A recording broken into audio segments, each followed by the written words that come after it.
Je vous salue dans le nom du Seigneur Jésus-Christ et nous souhaitons la bienvenue à ce temps de prière, de prions ensemble.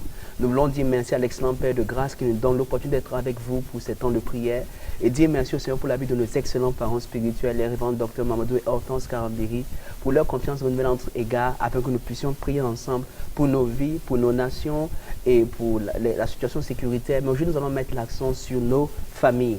Nous aimons bien prier pour nos familles parce que nous constatons en ces temps de la fin que les familles sont les cibles de l'attaque du diable. Nous entendons tellement d'histoires, tellement de tragédies, tellement de scandales dans les maisons, dans les foyers, que nous sommes conscients que l'ennemi a ciblé les familles. Car il sait que si la famille est désaxonnée, si la famille est déboussolée, la société aussi est déboussolée. C'est pourquoi l'ennemi attaque les familles de façon radicale. Nous allons lire un passage pour introduire ce temps de prière. C'est une famille qui a été attaquée, c'est une famille qui a été troublée, qui a été désarçonnée, mais nous avons vu la grâce de Dieu venir au secours de cette famille-là par la main de la miséricorde de Dieu, afin qu'elle puisse tenir au temps des mauvais jours. Nous allons lire dans Ruth chapitre 1, le verset 1 au verset 5. La Bible du temps des juges, il y eut une famille dans le pays. Un homme de Bethléem de Juda partit avec sa femme et ses deux fils pour faire un séjour dans le pays de Moab. Verset 2, le nom de cet homme était Elimelech, qui veut dire l'Éternel est mon roi. Celui de sa femme Naomi, qui signifie la grâce de Dieu. Et ses deux fils s'appelaient Machlon et Kijon. Nous allons revenir plus tard. Ils étaient Éphratiens de Bethléem de Juda. Arrivés au pays de Moab, donc la Bible déclare donc qu'ils s'y installèrent. Lui et toute sa famille se sont installés donc dans le pays de Moab. Et ils y fixèrent leur demeure. Au verset 3, la Bible déclare que Elimelech, mari de Naomi, mourut. Le chef de famille mourut. Et elle resta avec ses deux fils. Mais cela ne s'arrête pas là. Au verset 4, il prit des femmes moabites. Nous savons que Moab, qui était donc une race qui était sous malédiction à cause de l'inceste des enfants donc de Lot, donc était une race qui n'avait pas de droit d'héritage en Israël, qui était maudite, qui était séparée du peuple de Dieu. Donc il prit des femmes dans ce territoire-là, dont l'une se nommait Orpa et l'autre Ruth, et ils habitaient là environ 10 ans. Il pensait que tout allait bien 10 ans après. Mais qu'est-ce qui va se passer? 10 ans après, Machlon et Kijon moururent aussi tous les deux, sans enfants, et Naomi resta privée de ses deux fils et de son mari. Alléluia. Nous allons nous arrêter là à cause du temps. Donc nous voyons aussi un homme qu'on appelle Elimelech, l'Éternel est mon roi, un chef de famille qui a pris une décision radicale. Quitter Bethléem, qui est la maison du pain, Bethléem, qui est le lieu de repos, le lieu d'habitation, le lieu de secours de l'Éternel, à cause d'une famine, à cause d'un défi, d'un problème temporaire et passager. Nous sommes conscients qu'une famine, elle peut être dure comment? Mais elle n'est pas éternelle, elle n'est pas permanente. Mais Elimelech, le chef de famille, la Bible dit qu'il partit. Il a pris la décision de partir et de quitter Bethléem, de quitter la maison du pain, de quitter la présence de Dieu, de quitter la volonté de Dieu pour lui et sa maison et d'aller à Moab, une terre où il ne devait pas y habiter. Et la Bible dit qu'ils y fixèrent leur demeure. Ils ne sont même pas allés pour faire un séjour et revenir. Ils sont partis pour y faire leur demeure. Et comme conséquence, cette désobéissance, le fait d'avoir quitté Bethléem, d'avoir quitté le lieu où Dieu voulait, d'avoir quitté, comme on disait, Jérusalem pour aller descendre en Égypte, comme l'a fait Abraham en son temps, et qui a produit un Ismaël. Lui aussi, il est parti, il a quitté Bethléem, il a quitté la maison des pains à cause d'une situation temporaire. Et qu'est-ce qu'il est arrivé à la fin? Il a perdu sa vie. Mais non seulement ses deux fils sont morts, et ensuite, et sa femme est restée veuve, et sans enfants, sans petits-enfants, et ça a été des souffrances et des temps difficiles, comme nous le savons. Nous voulons prier en ce jour-là. Vous nous suivez, nous allons prier pour les familles. Le premier point de prière sur lequel nous allons nous attarder ici, c'est d'abord les pères de famille. Nous parlons d'Elimelech. Elimelech veut dire l'Éternel est mon roi. Si Elimelech, l'Éternel est ton roi, avant de partir, un sujet consulte son roi. Il demande l'aval de son roi.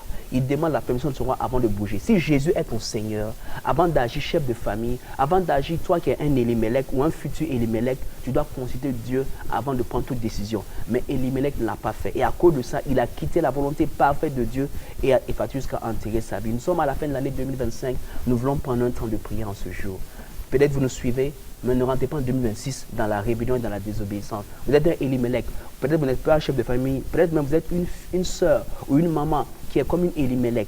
Vous avez quitté là où Dieu voulait. Vous êtes séparés des personnes que Dieu avait amenées dans votre vie. Vous avez quitté une famille, une assemblée, une maison, un foyer, alors que Dieu vous avait mis ensemble pour la vie. À cause d'un problème temporaire, d'une situation qui est arrivée, vous êtes séparés de votre épouse. Vous êtes comme un Elimelech qui a quitté son Bethléem pour aller à Moab. Et aujourd'hui, vous êtes dans la souffrance. Nous allons prendre un temps de repentance. La repentance n'est pas juste confesser son péché, non. La repentance, c'est faire dos, c'est faire votre face, dire au Seigneur, je change mes pensées et je reviens sur mes pas. Je reviens dans la volonté de Dieu. Je reviens à Bethléem. Si Elimelech avait eu ce discernement et était revenu à Bethléem, je pense qu'il serait encore vivant. Il ne serait pas mort et il n'aurait pas perdu sa famille. Nous allons donc élever nos voix dans l'esprit de repentance. Dire au Seigneur, d'abord nous demandons pardon d'avoir quitté Bethléem. En tant que chef de famille, nous avons pris des décisions qui ont amené nos familles dans les dangers, dans les périples, dans les péripéties en 2025 et depuis plusieurs années. Seigneur, nous voulons nous repentir. Tu es un Elimelech, tu as quitté l'église. Élève ta voix et parle au Seigneur. Père, nous voulons élever nos voix ce jour-là, Père, dans le nom de Jésus. En tant que père de famille, en tant que chef de famille, en tant que des Elimelech, Seigneur Papa, nous voulons demander pardon, toute forme de désobéissance, toute forme de rébellion, toute forme, Seigneur Papa, de désobéissance à ta voix, à ta direction divine. Nous ne t'avons pas consulté pour certains, Seigneur, et certains sont encore dans des Moab aujourd'hui, dans des villes Moab, dans des familles Moab, dans des situations professionnelles Moab. Beaucoup ont regardé le salaire et ils ont quitté un travail pour un autre, alors qu'ils ont quitté leur Bethléem pour aller à Moab. Oh Père, nous voulons nous repentir en ce jour-là et faire dos et faire votre face, Seigneur, et demander la miséricorde de Dieu et revenir à Bethléem, et revenir à Bethléem, et revenir à Bethléem. Nous prenons la décision aujourd'hui, avant que l'année ne s'achève, Seigneur, de repartir à Bethléem, de repartir dans ce foyer, de repartir dans cette position, de repartir dans cette assemblée que certains ont abandonnée. La Bible n'abandonnez pas vos assemblées, de repartir vers ses bien-aimés, de repartir se réconcilier, de repartir faire la paix, de repartir pardonner, de repartir donner la main d'association, de repartir demander la miséricorde et la grâce, de repartir, Seigneur, de repartir à Bethléem. Nous prenons la décision, nous nous repentons ce matin dans le nom de Jésus. Pardonne-nous pour la rébellion, pardonne-nous pour la désobéissance, d'avoir souvent agi comme des insensés, Seigneur. Et à cause de cela, beaucoup de familles ont été mises en danger, car les pères de famille, les chefs de famille que nous sommes n'ont pas souvent fait les bons choix, les bonnes décisions. Ô Père, nous nous repentons, Seigneur, pour les décisions prises au péril de nos familles, au péril de la santé de nos enfants et de nos épouses, au péril de la santé de nos époux et de nos enfants. Pour certaines femmes qui sont comme des Elimelech ce jour, nous plaidons les mérites du sang de l'agneau. Nous plaidons les mérites du sang de l'agneau. Nous plaidons les mérites du sang de l'agneau. Nous plaidons les mérites du sang de l'agneau. Nous plaidons les mérites du sang de l'agneau. Dans le nom de Jésus, nous sommes exaucés. Alléluia. Amen. Lorsque vous faites une telle prière de repentance, ce n'est pas juste les confessions, c'est de poser des actions. Alléluia. Il est temps de passer à l'action. Il est temps de repartir à votre Bethléem. Il est temps de repartir là où Dieu vous avait appelé, que vous avez abandonné. De repartir par une réconciliation, par un acte de repentance sincère, et le Seigneur va vous restaurer puissamment dans le nom de Jésus. Une autre chose que nous constatons avec Elimelech, Elimelech a été comme aveuglé. À cause d'une famine temporaire, il est parti à Moab. Il a quitté le lieu de sa destinée. La Bible dans Esdras 1 au verset 1, l'Éternel dit que je vais réveiller l'esprit de Cyrus afin que s'accomplisse ma parole. Alléluia. Il y a des choses, tant que Dieu ne nous réveille pas, on ne peut pas vivre sa parole, on ne peut pas vivre sa volonté. Elimelech était comme aveuglé, comme endormi.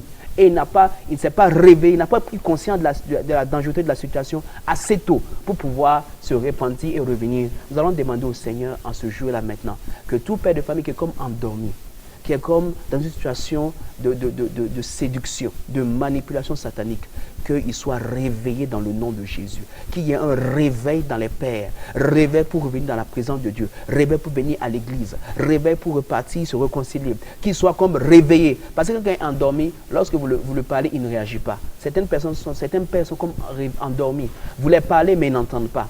Vous essayez de les conseiller, mais ils n'écoutent pas vos conseils.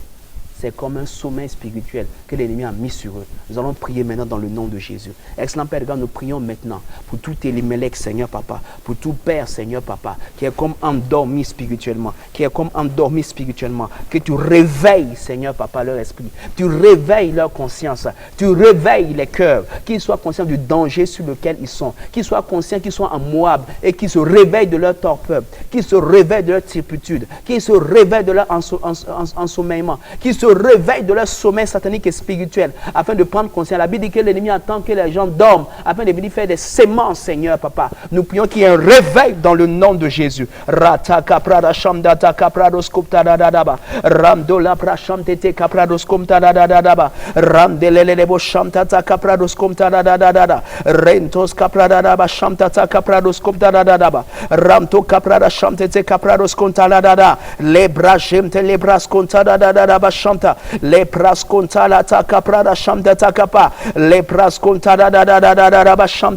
Ramto kaprada bashamta kaparada baskontada rekatora brashamta kapaya santa da. Quiconque est voilé maintenant, que ce qui est ce réveil là dans le nom de Jésus. Quiconque est aveuglé, qui est ce réveil, quiconque est endormi, qui est ce réveil des cœurs, ce réveil des âmes, ce réveil des vices dans le nom de Jésus. La praskontada da bashamta kaprados kontada la proskamte da bashamte de ramto kaprada bashamta dans le nom de Jésus. Nous sommes exaucés. Elimelech n'a pas seulement désobéi. Elimelech n'était pas seulement endormi spirituellement, mais Elimelech était aussi aveuglé spirituellement. La Bible dans 2 Corinthiens chapitre 4 au verset 3 et 4, c'est notre évangile est encore voilé. Il est voilé pour ceux qui périssent. Il dit pour les inconnus dont le Dieu de ce siècle a aveuglé l'intelligence, afin qu'ils ne puissent pas briller la splendeur de l'évangile. Il y a comme un voile qui aveugle Elimelech. Il y a comme un voile qui peut aveugler un père de famille qui va quitter sa famille depuis une famille qu'il a bâtie en 20 ans, 30 ans pour aller ailleurs. Il y a comme un voile qui aveugle des hommes et des femmes qui quittent leur lieu de destinée. Ils sont comme aveuglés. On ne comprend pas quelles décisions ils ont prises. Pourquoi? Ce n'est pas spirituellement logique. Ça peut être naturellement logique, mais spirituellement, ce n'est pas logique. Il y a comme un voile sur leurs yeux. Nous allons prier maintenant que tout voile sur les yeux de quiconque nous suit maintenant soit déchiré dans le nom de Jésus. Et pour toi qui peut-être n'est pas encore dans le lien du mariage, que tout voile qui t'empêche que tu sois reconnu par ton bien-aimé, par ton Boaz. Nous n'avons pas le temps de lire, mais nous avons que Boaz plus tard va intervenir dans la situation. Que tout voile qui est avec tes yeux, ma soeur, soit déchiré afin que ton Boaz te reconnaisse.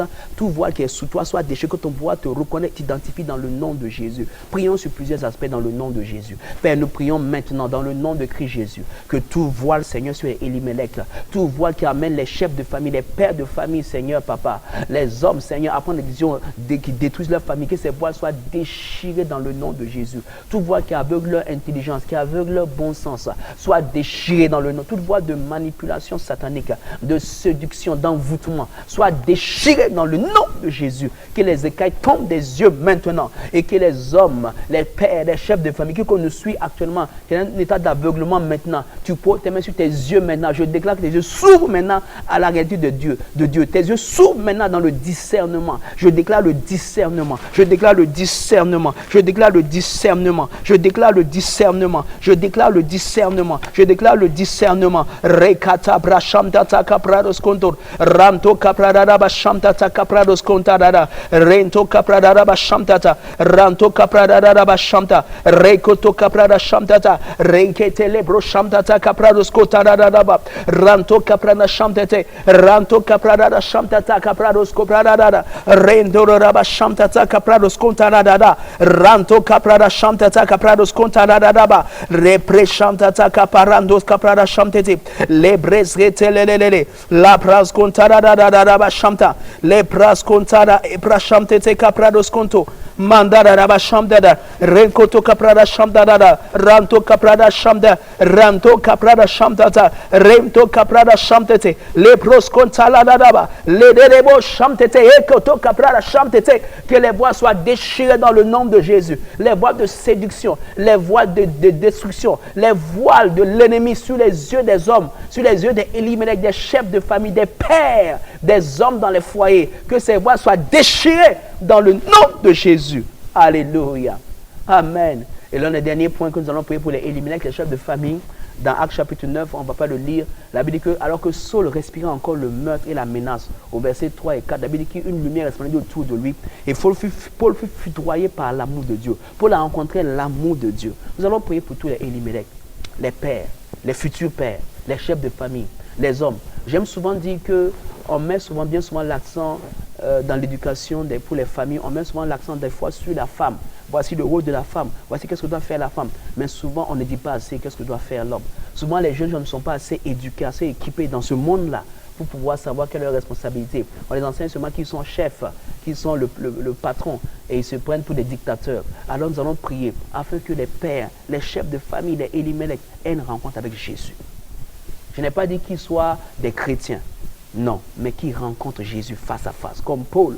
Une rencontre avec le Seigneur dans le nom de Jésus. Père, nous prions maintenant pour quiconque nous suit et pour toutes les familles dans les nations, papa, pour tous les pères de famille, les futurs pères de famille, tous les jeunes gens, parce que Satan attaque l'homme. Satan attaque aussi les hommes, parce qu'il a dit que lorsqu'on va frapper le berger, les brebis seront dispersées. Or que l'homme est le chef, le képhale, le chef, Seigneur, papa. Maintenant même, Seigneur, nous prions pour tous les hommes, les pères de famille, que chacun ait une rencontre réelle avec Jésus-Christ, une rencontre réelle, une rencontre face à face, une rencontre divine. Une rencontre à travers la parole et le glorieux Saint-Esprit de Dieu. Qu'il y ait un attachement dans la vie des hommes maintenant. En cette année 2025, papa, que les hommes soient visités, métamorphosés, transformés, impactés par la présence de Dieu, par la visitation divine, par la visitation divine, par la visitation divine, par la visitation divine, par la visitation divine. Touche les foyers maintenant, touche les ménages maintenant, touche les maisons maintenant. Tu vois les foyers qui nous suivent maintenant et les foyers dans nos nations qui souffrent, les larmes dans les maisons, les larmes et les pleurs des enfants, les larmes et les pleurs des conjoints. Maintenant, visite maintenant.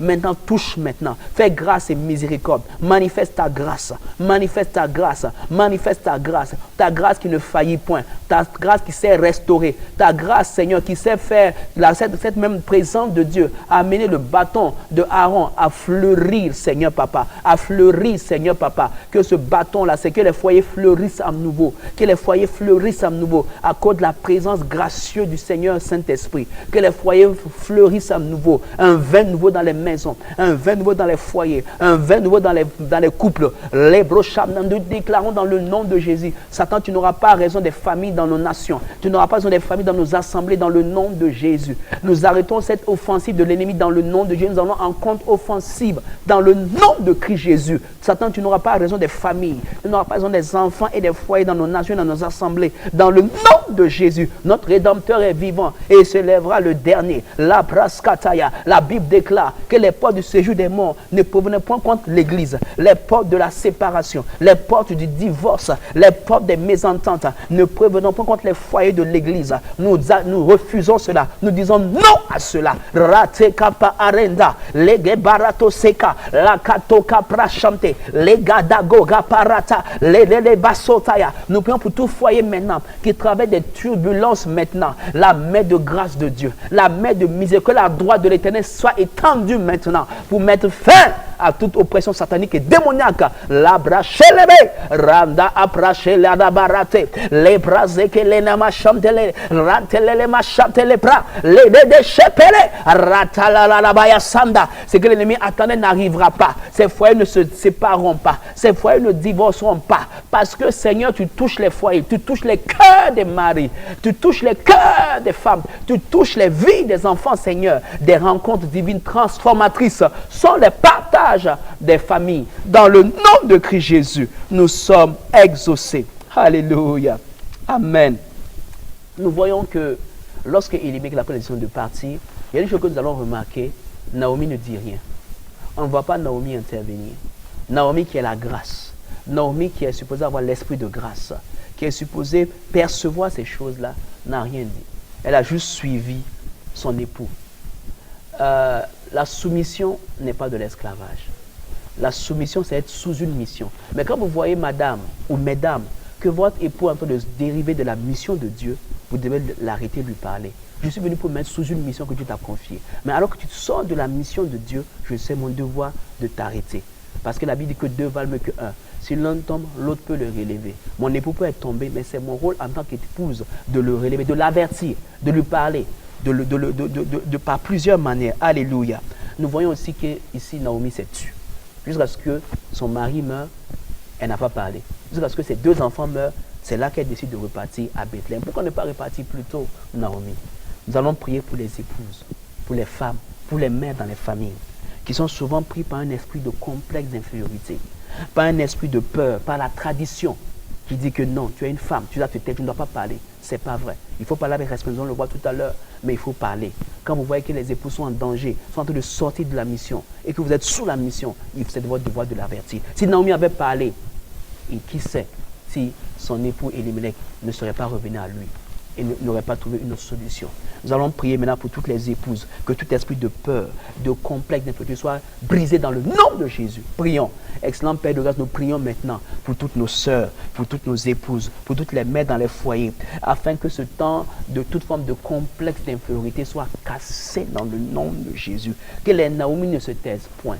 Que les Naomi ne se taisent plus, mais avec sagesse et révélation, qu'elles puissent parler à leurs épouses, à leurs époux, dans le nom de Jésus. Père, nous réprimons tout esprit de peur, de complexe d'infériorité, tout esprit de timidité. Ce n'est pas un esprit de timidité que nous avons reçu, c'est un esprit de force, d'amour et de sagesse. Nous réprimons dans la vie des femmes, dans la vie des épouses, dans la vie des mères, toute forme de timidité, toute forme de peur, toute forme de complexe d'infériorité. Dans le nom de Jésus, que chaque femme ait le courage de parler à son époux, de parler à son Elimelech, afin que la blessure n'arrive pas dans les foyers.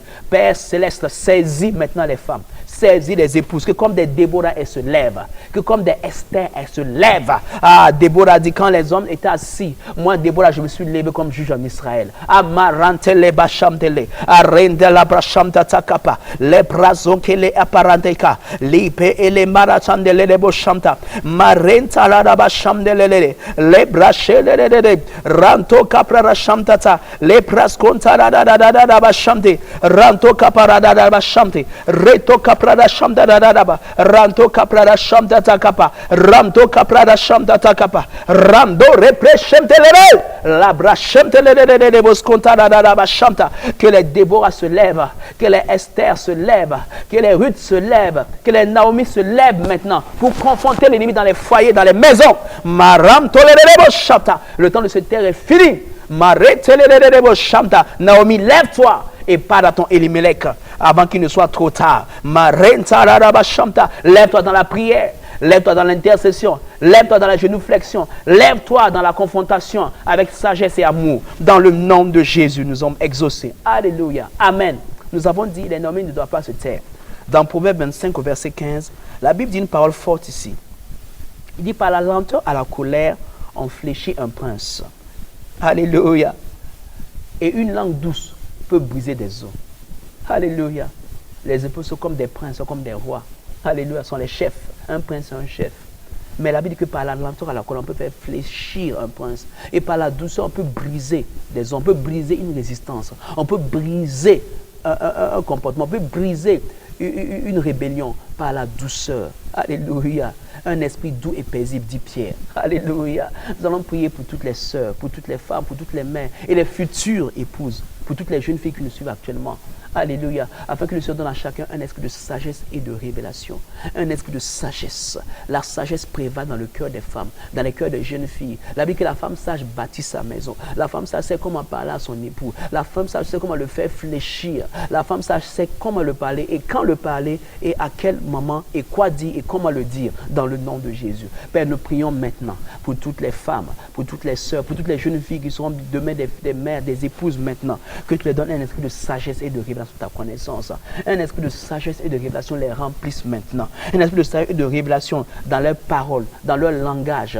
Qu'elles aient toute forme d'incensuerie, toute forme de parole insensée et folle. Seigneur Père, parce qu'on ne parle pas à un prince comme on parle à un esclave. On ne parle pas à un chef de famille comme on parle à n'importe qui. Il y a un protocole, il y a un langage d'honneur et de respect. Il y a un langage de sagesse et de douceur qui doit être employé afin de faire fléchir ce prince, ce chef de famille-là. Maintenant, je prie maintenant pour toutes les sœurs et pour toutes les femmes que tu les accordes ces paroles de sagesse, une langue exercée, une langue remplie de sagesse, de douceur, de miséricorde, de compassion, d'intelligence et de foi, afin qu'elles sachent comment parler à leur époux, à leur Elimelech. Rekata la prashamtete, renda la da da bashamta, ranto kaprada da bashamta, ranto kaprada da bashamta, ranto kaprada da bashamta, rekoto kaprada da bashamta da, rentos kaprada da bashamta kapara, rentos kaprada da bashamta, leprosko tada da do shamta, leprosko tada da do shamta kapa, leprosko tada da bashamta kapar, rentos kaprada da bashamta kapra, Rento capradada chantete apra chantete. Randor apra chantete caprados copradada. Ranto caprada chantete apra scontarada. Lepros cotarada bachantar. Ranto caprada chantarada basconto. Lepreso tarada bachantata. Dans le nom de Jésus. Alors que nous tirons vers la fin, nous allons prier maintenant pour les enfants. Nous voyons aussi que Machlon et Kidjon sont morts. Après le départ de Elimelech, ils ont suivi. Or, que veut dire Machlon et Kidjon? Machlon peut signifier affaibli ou malade, et Kidjon peut dire languissant ou qui est consumé. Comment est-ce qu'on peut appeler ces enfants un enfant affaibli, un enfant malade? Peut-être vu les conditions dans lesquelles ils sont nés, peut-être ils sont nés dans des conditions difficiles, mais pourquoi les nommer sur la base de leurs conditions et non pas sur la base de ce que vous voulez qu'ils soient? On l'appelle un enfant malade. On l'appelle affaibli. Donc, chaque fois qu'on appelle Machlon, on dit le malade, viens ici. On dit celui qui est faible, viens ici. Quand on appelle Kidjon, on dit celui qui est languissant. Alléluia, qui n'est pas stable. Comment est-ce que des enfants comme ça peuvent vivre longtemps? C'est pourquoi nous allons prier pour les enfants. Nous allons révoquer toute parole négative, tout nom que vous avez donné à vos enfants, toute appellation, à cause d'un comportement qu'ils ont eu, vous les avez maudits. Nous amenons ces paroles dans le nom de Jésus. Élève-toi et parle maintenant. Père, dans le nom de Jésus maintenant, nous réprimons maintenant, nous effaçons par le sang de Jésus toute parole négative dite sur les enfants, dans les maisons, dans les familles, Seigneur. Nous disons que les enfants ne sont pas languissants, nos enfants ne sont pas faibles et malades, nos enfants ne sont pas insensés, ne sont pas des petits bandits. Nos enfants sont remplis de sagesse, sont des conquérants vainqueurs, sont des tueurs de géants, sont des hommes et des femmes qui grandissent en sagesse, en statut, en grâce devant Dieu et des hommes. Et nous déclarons qu'ils marchent avec impact et qu'ils vont impacter leur génération, ils vont poser la porte de leurs ennemis. Ranto caprada chantata caprada scontada da chante rete capra chataya. Dans le nom de Jésus, nous sommes exaucés. Nous voyons que quand Naomi a voulu repartir dans sa patrie, elle a demandé à ses deux belles filles de prendre leur chemin. Et une s'est détachée, elle s'appelle Orpa. Elle s'est séparée de Naomi. Et le Orpa qui veut dire faire dos, faire volte-face. Nous allons maintenant prier. Allez, quiconque est une Orpa dans ta famille, quiconque est une Orpa dans ton entourage, se détache de toi au nom de Jésus. Orpa qui veut venir prendre ton époux, Orpa qui veut tromper tes enfants, Orpa qui a même une mauvaise conseillère, une mauvaise amie. Il y a des Orpa, les Orpa doivent partir afin que les rudes viennent dans nos vies. Les Orpa doivent vous quitter afin que les rudes des ailes de destinée soient positionnés autour de vous, dans le nom de Jésus. Tu es là dans cette situation parce que tu as écouté trop tes Orpa. Alléluia. Père, dans le nom de Jésus maintenant, quiconque est une mauvaise compagnie, est une mauvaise conseillère, ou même un mauvais conseiller auprès des familles, nous déclarons qu'il y ait une séparation dans le nom de Jésus. En cette année 2025, qu'il y ait une séparation, que les Orpas se détachent de nos familles, les Orpas se détachent de nos maisons, les Orpas se détachent, Seigneur, les Orpas qui sont des manipulatrices, des séductrices, des trompeuses, des faux amis, des faux sœurs, des faux frères, qu'il y ait une séparation des Orpas, que les Orpas soient exposés dans le nom de Jésus et que leur influence prenne fin dans les familles. Leur mauvais conseil s'arrête maintenant. Nous réduisons au néant les conseils des Orpas. L'amitié des Orpas soit détruite et que les rudes